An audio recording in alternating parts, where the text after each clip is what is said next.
Welcome to the Transform My Dance Studio podcast, the only podcast for dance studio owners, where each week we bring you business growth strategies to help you increase your profits, impact the lives of more students, while ensuring you get back some time to have a little life outside of the studio. It's time for you to become the go-to studio in your area. Now, here's your host, founder of the Dance Studio Owners Association, Clint Salter.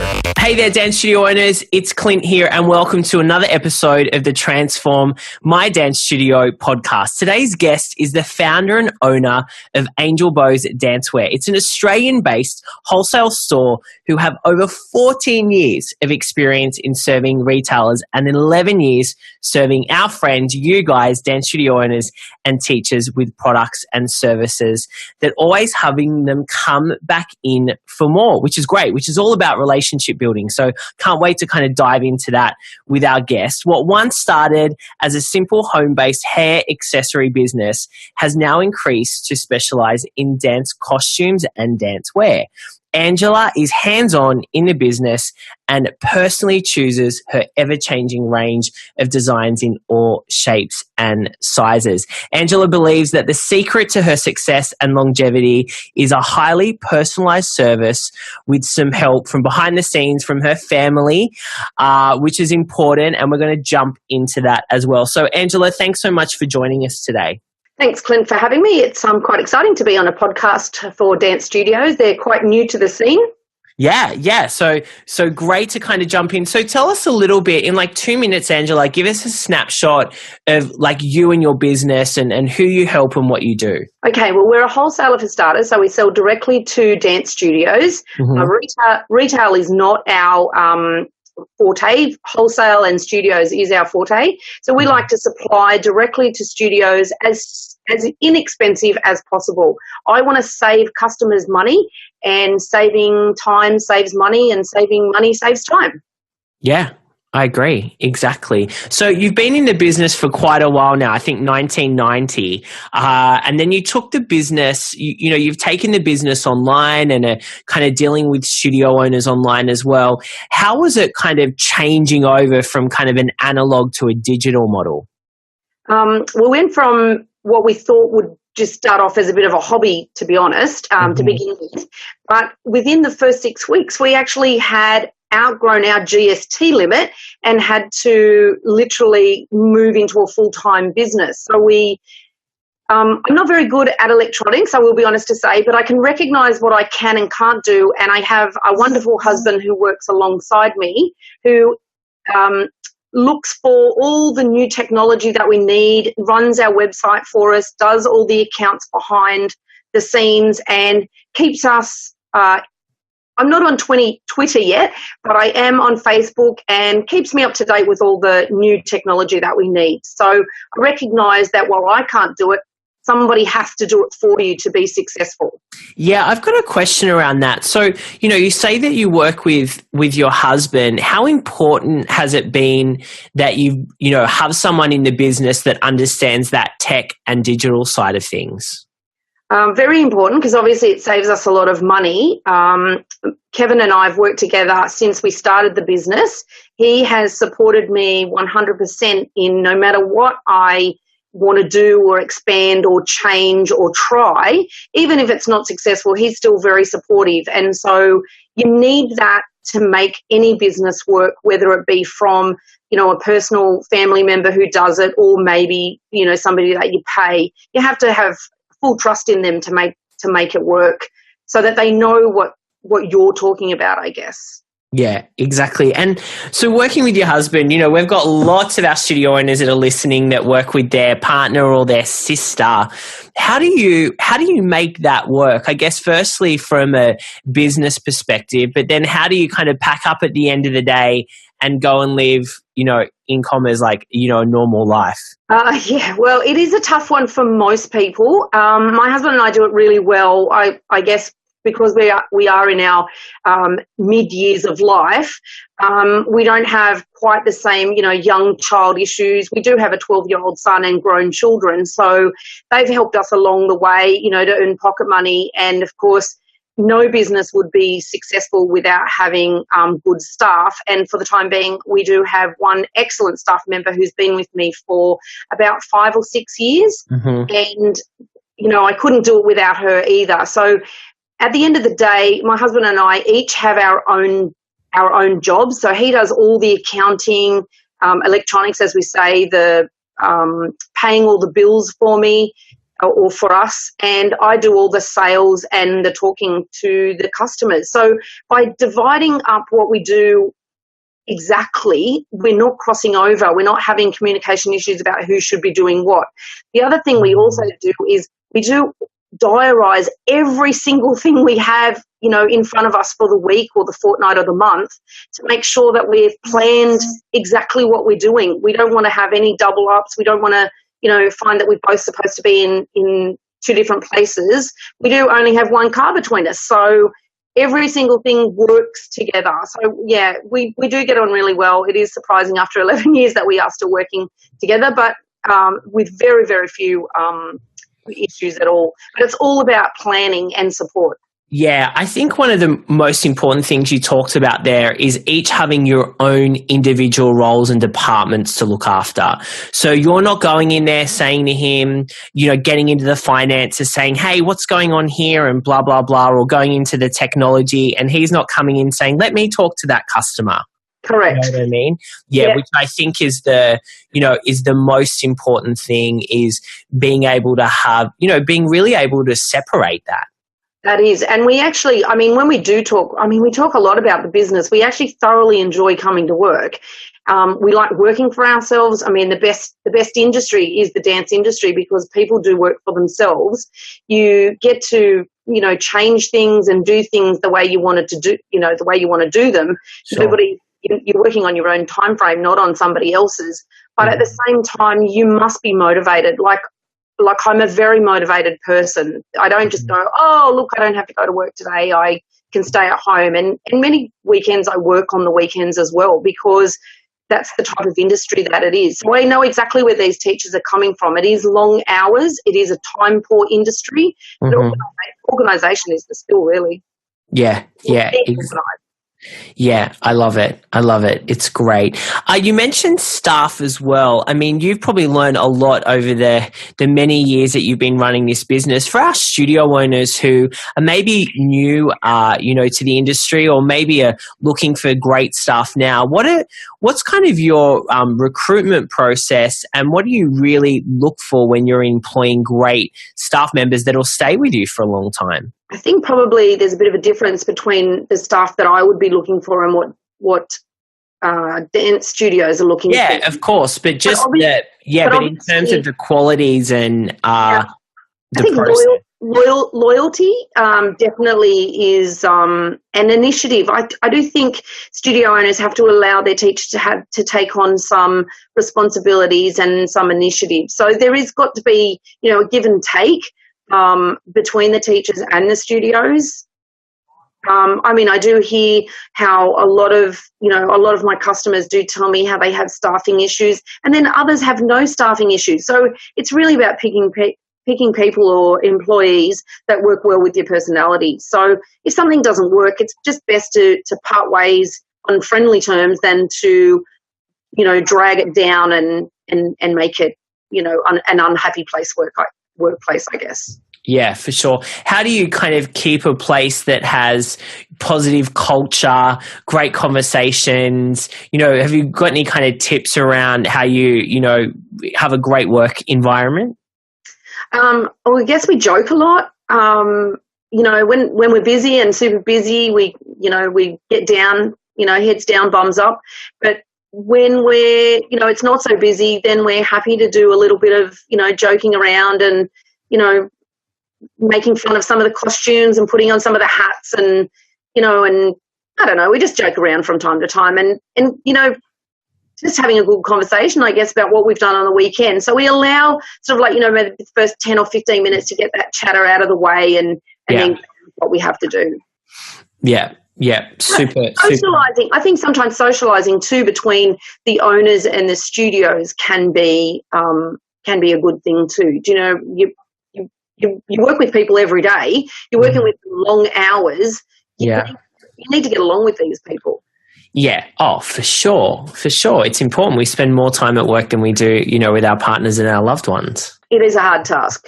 It's crucial. Now, your business has been built basically on you building relationships, with studio owners. For our studio owners that are maybe, dealing with suppliers and maybe haven't had a great experience with suppliers, what do you think it's key? I'm going to ask two questions here. The first one is, what should our studio owners be looking for in a supplier? And secondly, how can they, cultivate and grow that relationship so it's win-win for both sides? I've actually been thinking about this question since you invited me on the show. And at first I thought, oh gosh, this sounds so hard. But really what it boils down to is building a good relationship is very hard in this day and age because everybody wants a quick sale. So, I'm looking for, or not me personally, but, the studio teachers are looking for the cheapest and the quickest sale they can make on costumes. Mm-hmm. And unfortunately, for suppliers, that doesn't work because it does take a lot of organisation to get the right quantities, the right sizes, for ordering the correct costume for the right class. Mm-hmm. And often studios will just buy from the cheapest or buy wherever. So where 10 years ago when I first started, every customer who came to me bought 3/4 to 100% of their costumes and now only buying 1 to 2 costumes per year. Some of my longer, long-term loyal customers, great customers at the top of the list, the chain, are buying still all their costumes because they want to get them all in one area. They trust me to just take care of it from A to Z, ordering, packing, sending, following up with anything that I couldn't supply in the first delivery. So the difference now is that when people are only ordering 1 or 2 costumes from, 20 different suppliers, one, they're going to spend more time chasing all those things that they've purchased. They're running all over town to the cheaper shops to buy them. That's time these teachers don't have. So sometimes, spending a little bit more to get a quality service is more important. So generally, if you're looking to have a good relationship with your supplier, you really need to be, and you want to become, you want to get at the top of the list with that supplier. So when you have an emergency, the supplier will say, oh, you come to me every year, 20 times a year, and you're a repeat customer. Yes, I'll jump through for hoops for you to get that done today and send it in today's mail. But, it's not, you can't do that when you've got 1,000 customers all ordering one item each. Do you know does that make sense? Yeah. I get it. You need to have priority customers with priority service who go to the top of the line when they have an emergency. Because at the end of the day, somebody else's emergency is not my emergency. But if I have a customer who comes to me regularly, buys off me regularly, and then says, I have an emergency, I forgot one child, I'm like, wonderful, I'll do that for you. I mean, we try to do it for everybody, but physically time doesn't allow us. So, you just have to work with what you can. So we always work with the best of the time that we have available at this time of year, but throughout the year it's a bit different. Yeah, I get it for sure. That's great. Really great tips there, Angela. I want to ask, so when people buy, we get this question all the time in our association. People buy, stock from like yourselves or another store and they have it in their dance studio and they sell it. What are some tips you can give us on how to set up a space that's going to sell retail? Because I've walked into studios, I'm like, have you got any retail here? They're like, yeah, it's here, and it's like around the corner and hidden in like a little closet and you can barely see it. And then there's some really clever studio owners who, position their retail where it's really easy for parents to look at and feel and then to buy. What tips do you have for us in, setting up a nice retail space? Even if we don't have a lot of space, what can we do to kind of move, get more off the shelves? Okay, probably I would say if the space is small, that would obviously make a big difference. So maybe to begin with, always on the wall, have a display that would be regularly changed. So maybe this week might be concentrating on shoes, and then next week you might change and concentrate on leotard. So a space of, some kind of, not a hanging space, but I mean some kind of like a poster type wall that might have, every space is different. It is hard to explain visually. Yeah. Obviously, what I'm thinking visually is hard to explain. But just pretending we have 3 or 4 photos on the wall, and even photos might be what some studios need just to display what they have for sale, and then neatly organised either behind or under the counter, or maybe a movable clothes rack. I can't think what they're called these days. A movable wardrobe, portable wardrobe. They can have some things, and then so they might just pull that out, and have it in, the area that they've allocated, up against a wall for, 3 days a week. It might not be there every day, but it might have 3 days a week. So more importantly, it's good to advertise the time that you're going to have as a uniform area to sell things. So a wall display, it might be just things like necklaces or little trinkets, ballet trinkets. It's very hard to explain, Clint. I'm sorry. Yeah, no, you're doing. I'm drawing it, and the great thing is, everyone that's listening is very probably visual and creative. So they're probably doing what I'm doing, and I'm painting the picture in my head, so I can totally see it. So let's talk. We'll divide it into 2 things. So if we're going to have little trinkets and necklaces and bracelets that are, ballet orientated, or mugs or badges, that might all go on a wall space with some photos.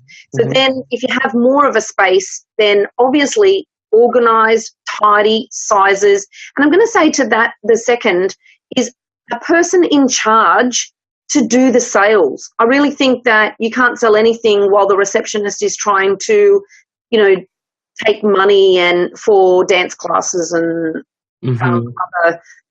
other inquiries. I think you need a dedicated team member to sell those, to sell the things that you want to sell, or for fittings. Then, of course, the next thing is you need a fitting room. Now, even in this day and age, our friends down there at Bunnings and BCF have those pop-up change rooms. So if you haven't got toilets that are, close to your showroom area, then maybe a portable change room area can be, popped up and down when needed. Yeah, for sure. I love it. And the thing is like, because I can imagine people saying, oh, but I don't have another staff member. I mean, the great thing I've seen some studios do is have like, retail hours where they're open on certain times, on certain days to actually for parents to come and buy retail. Yeah, so just say, for example, I'm in a rural area, and so there's no ballet store near us, and what I do is I have just sales on a Monday afternoon for shoes to the local retail, selling retail, but to the local customers. So there's about 5 studios in our area. Some deal with me direct, and some just send their students to us. So we just advertise that we're open on a Monday afternoon from 3 till 5:30, and those parents can come in and buy them. But we've been doing the same hours for 10 years, so word of mouth passes it around that's when we're available. Yeah. I love it. I think it's good.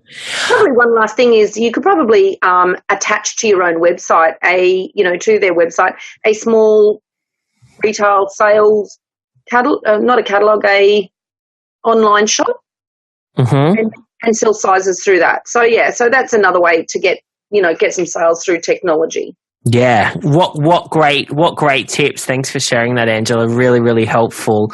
I want to touch on your customer service, because I think one of the things you do extremely well is, go above and beyond for your customers. And for our studio owners, it's a very competitive landscape at the moment. There's studios opening all the time, and everyone's always asking us, in the association, how do we stand out from everyone else? And I truly believe it's about the experience you can provide for people once they, step into your studio. What do you do when it comes to customer service to make people feel, special and to go that extra step? The first thing we do for new customers is this is just obviously for me. So relate this to their own business and change, obviously, what they do. But for a new customer, what we do is we send out a colour chart and either a mug coaster mat or a mouse mat that has my advertising on it.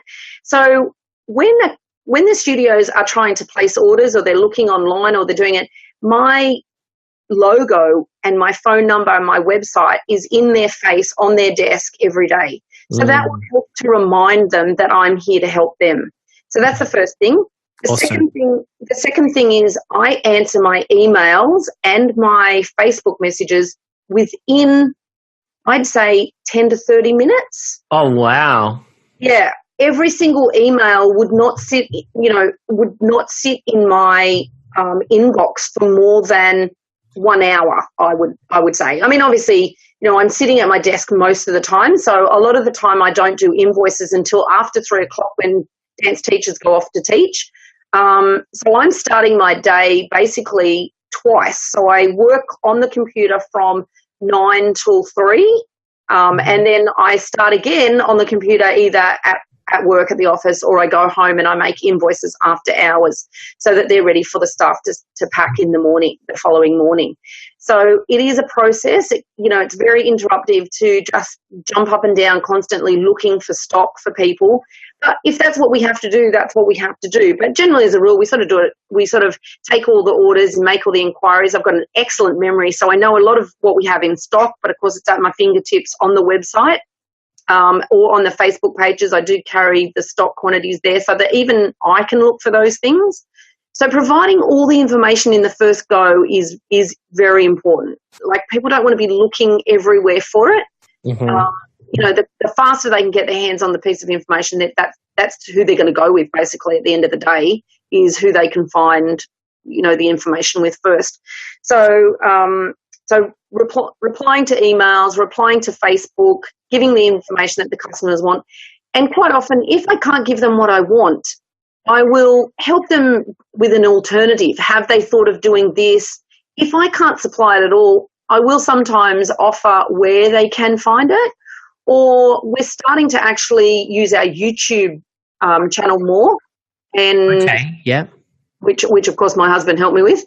And we're putting up videos on how to make things. So maybe some of the studios who are looking to save money can't even afford to buy what we have, but I can help them make their own and save some money that way. So by offering as many services as possible, that's really how to stay ahead with customer service, really. Yeah, awesome. I love it. I think they're great tips. Look, Angela, I want to thank you so much for spending some time with us today. And I want you to leave us. You've built a successful business, been in business a long time, gone through the roller coaster of good times and bad times. What are a couple of gold nuggets that you can share with our studio owners about, building a business that lasts? Okay, probably the first one is being organised and deciding whether or not you want a part-time business or a full-time business. Well, that's a good one. Oh, I know. You can't decide. You can't do both successfully. You can do both mediocre, and you can struggle along and still time, from here to there. But to be honest, choosing whether you want a part-time business or a full-time business is really what it's about. Now, being in the dance industry might not make you rich, but if it makes you fulfilling, this is a long life we have ahead of us. So, sometimes life is not about the money we make, but sometimes about the enjoyment we receive from life. So, but to do that, obviously we do need money. So being organised and not wasting time on, all the small tasks, but choosing which tasks we can actually move away and delegate to somebody else, that we can pay someone less to do something we can't do. These things are important.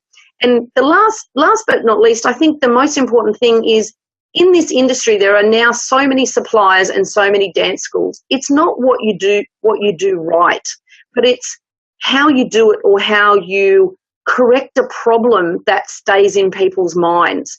So just say, for example, yes, I'm selling dance costumes and I've got a good price and I have returns and I will accept people send things back because there's a mistake. it's not whether I make a mistake, but how I can fix my mistakes that actually will stay with the customer the longest. Mm-hmm. So I may not be able to fix it exactly the way they want it, but it's whether or not I can go out of my way to do everything before I throw my hands in the air and say, okay, I'm sorry, I can't help you. Yeah. And it's not a blame game either. It doesn't matter whether it was another supplier who made the problem, or or it was a last minute thing, or the dog chewed it up, or left it at grandma's, or went on holidays. It's how we can fix the problem for the customer as fast as possible. Yeah, so I love that. The two big things there is obviously what you just mentioned there around, the finger pointing and the blame game, and, just going straight to like, what is the solution? Okay, this happened, but what is the solution? How can we make this a great experience for the customer? And what you said about, do you want a part-time or a full-time business? And I think for a lot of our studio owners listening there, it's okay if you want a part-time business. Like if you want that business that ticks along, doesn't stress you out, provides you with a bit of money, that's okay, but commit to that. But yeah, if you want to build a full-time business and build like your dream dance studio, you got to be all in, right? 100% in. You certainly do. You do. There's no halfway measures. It doesn't, like you say, it doesn't matter what you choose, but make sure what you choose is then what you go with. So yeah. And organisation is everything. Even just for today, I thank you for sending me a couple of, heads up questions, because I would not be able to answer those questions without forward planning. So I actually have a bunch of notes in front of me that help me to be able to answer the questions. And I wouldn't Fantastic. be able to do that. I wouldn't be able to give an entertaining podcast and answer those questions without having pre-thought them. So organisation is being organised is the key to every business. And Angela, can I ask you about that? Because, I've just come off a whole bunch of coaching calls with our Inner Circle members, which is our mastermind group. And a lot of the time, we're talking about organizing their day and prioritizing and what they need to say yes to and no to. I mean, how do you kind of set up your day? Are you the night before kind of planning what you're going to do? Talk a little bit, if you can share some things around that, because it sounds like you've got this organization thing down pat. Well, as I said, I check my diary to make sure when I've got appointments and whether it be personal appointments or customer appointments. And some customer appointments can take me all day. So if that's the case, I need to have spoken with my staff and make sure before I start those appointments that they know exactly what they're doing throughout the day. So I need to have made all of the invoices the night before. I come to work a little bit early. I email all those invoices before I start answering more emails. And then I move on with checking our banking and do all our banking. So we only check our banking once a day.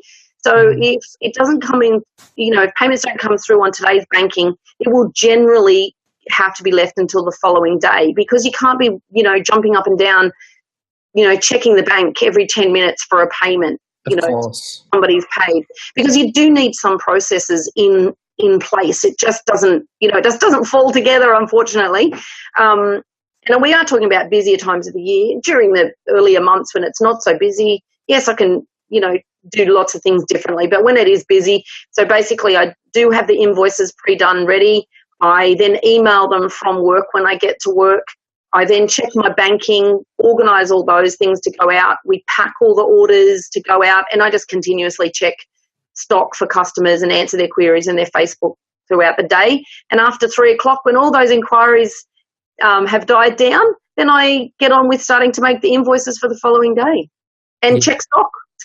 That's all I do all day. Yeah, I love it. But you've got a process in place. And I know for our studio owners that are listening, you've got hours of the day where you've got to be kind of pulled in a couple of different directions. But, I think Angela's tips there are really good, and building yourself a little bit of a routine as well where you can.